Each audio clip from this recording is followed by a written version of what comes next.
Does your team find themselves typing out the same responses over and over again? With Quick Replies in Periskope, you can create shortcuts for your most common messages and send them in seconds. In this video, we'll show you how to set it up. Go to Settings from the left sidebar and click on Quick Replies under the Organization section. Click Create Quick Reply in the top right. Enter a command, for example, call. This is the shortcut your team will use when typing a message.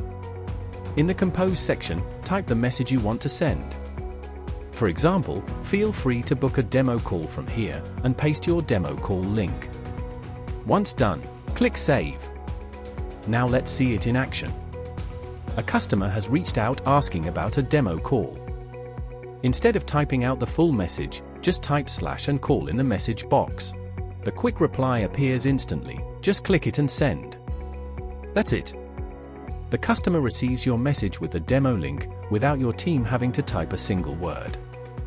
Quick replies save your team time and make sure every response is consistent. Try it out, the link is in the description.